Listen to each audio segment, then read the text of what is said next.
6 Minute English from bbclearningenglish.com. Hello, this is 6 Minute English from BBC Learning English. I'm Neil. And I'm Beth. Can I ask you something, Beth? Beth? Hello, Beth. Are you listening? Oh, sorry, Neil. I was checking my Instagram and Facebook and just sending this email. Done. Okay, what did you want? Well, I wanted to ask if you're getting addicted to your smartphone, but clearly the answer is yes. Actually, Neil, I am worried about my smartphone use, and it's not just me. Concerns are growing about the negative effect smartphones are having on adults and even more on children. Studies show that girls who spend more time on social media are more likely to be anxious or depressed. And smartphones have also been linked to delayed brain development and poor sleep.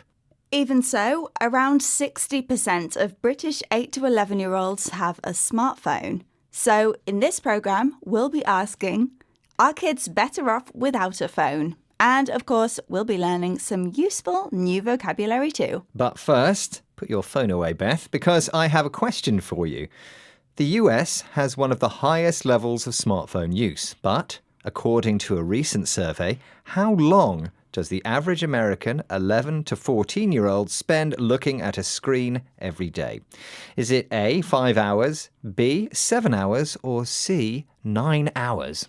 I'll guess American teens spend 5 hours a day on screens.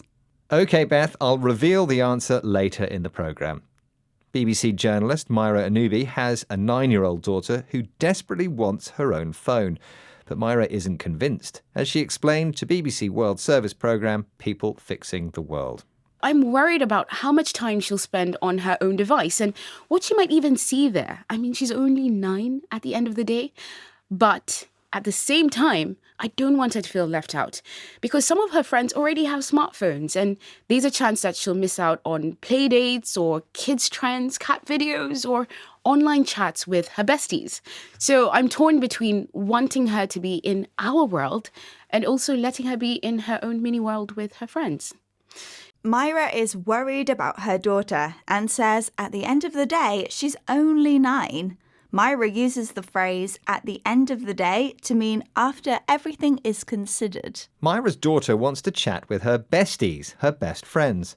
But Myra worries she'll get hooked on social media, see harmful content, or spend too long online. Myra is torn between letting her daughter get a phone and not.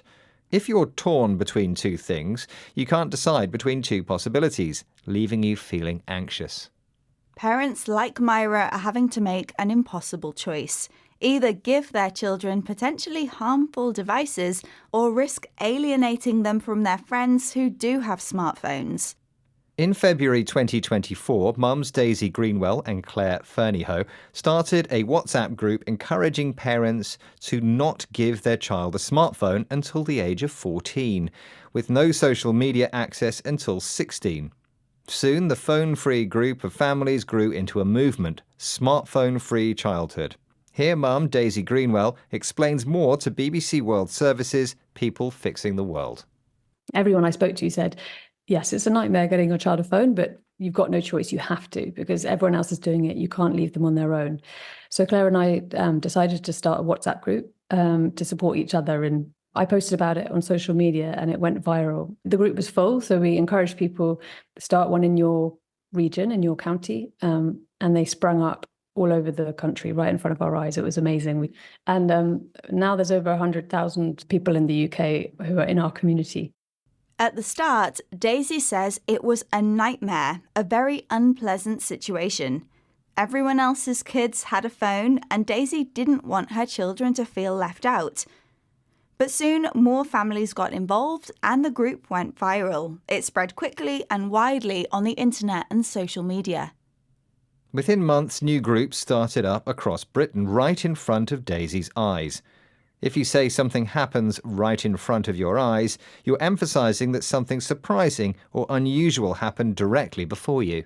The Smartphone Free Childhood campaign has grown rapidly in schools, and there are now groups in 18 countries around the world, offering kids a circle of friends to play and chat with in the old-fashioned way, face to face. Okay, why don't you reveal the answer to your question, Neil? Yes, I asked how long the average American teenager spends looking at a screen, and you guessed 5 hours a day, which was the wrong answer, I'm afraid, Beth. It's actually even longer, around 9 hours a day spent on screens. Okay, let's recap the vocabulary we've learned in this program, starting with the phrase at the end of the day, meaning after all the relevant facts have been considered. Your bestie is slang for your best friend. Someone who's torn between two things finds it difficult to choose between them, making them feel anxious. A nightmare is a very unpleasant experience or event. If a video or story goes viral, it spreads quickly on the internet through social media and email. And finally, if you say something happened right in front of your eyes, you are emphasizing that something surprising or unusual happened directly before you. Once again, our 6 minutes are up. Goodbye for now. Bye. 6 Minute English from bbclearningenglish.com.